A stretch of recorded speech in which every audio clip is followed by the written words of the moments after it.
राम जी का जब वनगमन हुआ तो माताओं ने कितनी रोई, लेकिन यहाँ रोई नहीं। थोड़ा बहुत गोस्वामी तुलसीदास जी एक आध दो चौपाई लिख देते कि माताएं भी रोई, और माताएं बिल्कुल रोई। जननी भवन गए पुनी चले नाय बंशी।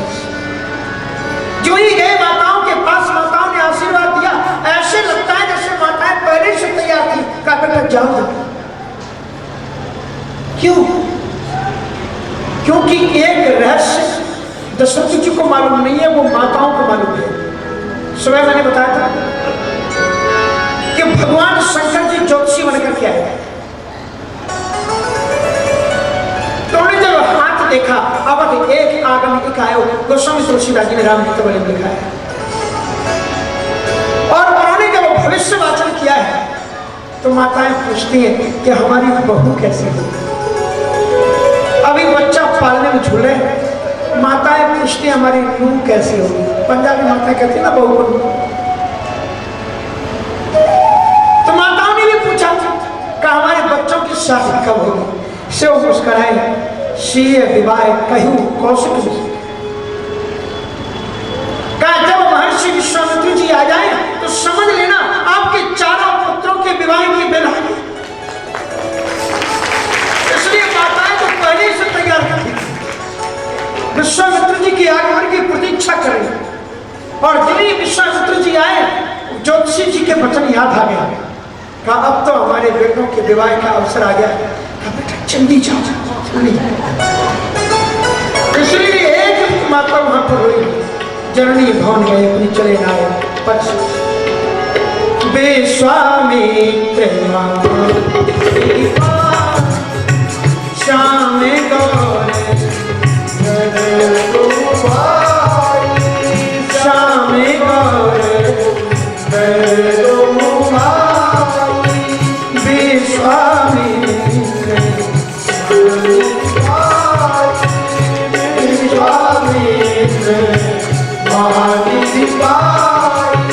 श्याम गौर सुंदर दो भाई और विश्वामित्र महानिधि पाई। संतों की महानिधि क्या है? श्रीमद् भागवत में सुदामा जी को भगवान कृष्ण ने कुछ भी नहीं दिया। जब वो लौट करके आ रहे थे तो रासलीला वाले दिखा देते हैं कि बहुत गरियाई से आप सुंदर खाए, दूसरों को लौटने वाला हमको क्या लेना। पर श्रीमद् भागवत में लिखा है कि सुदामा बहुत ज्ञानी थे।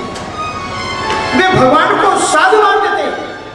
कहते प्रभु जी बहुत अच्छा किया, आपने मुझे कुछ नहीं दिया। आप मेरे परम चिंतक है ना, इसलिए आपने ये सोचा होगा कि मैं इस ब्राह्मण को अगर बहुत धन दे दूंगा तो ये मुझे भूल जाएगा, इसलिए आपने अच्छा किया। सुदामा जी कहते हैं कि भक्ताय चित्रा भगवान ही संपदो राज्यम विभूतिर्न समर्थयत। भक्त के चित्त की सच्ची संपत्ति तो उसका परमात्मा है। राज्यम विभूतिर्न समर्थयत, राज वैभव पद और संपत्ति ये संतों की संपत्ति नहीं। संतों ये सज्जनों की चित्रकूट की धरती है ना, ये संतों की धरती है। राम जी आए ही यहाँ पर इसलिए थे क्योंकि यहाँ संतों से उनको सानिध्य प्राप्त करना था। देखो ये जो संत लोग आगे बैठे हुए ना, थोड़ा सा दो एक बातें कहें आपको इस शिक्षा की दृष्टि से हम बताते हैं। संतों का महत्व हर काल और हर युग में बना रहेगा।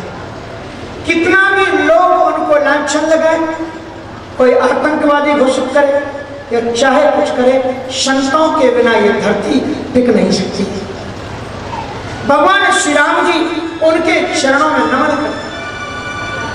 इसलिए थोड़ा सा यहाँ आगे की पंक्ति में हम तो चाहते थे कि स्टेज पर ही संतों को स्थान दिया जाए, पर सबके लिए शायद जगह पर्याप्त ना हो पाती, किसी के साथ में भेदभाव ना हो, इसलिए संतों के ही आग्रह पर, अपनी तरफ से नहीं, आग्रह किया कि महाराज सामने से नीचे स्थान संतों को दिया गया है।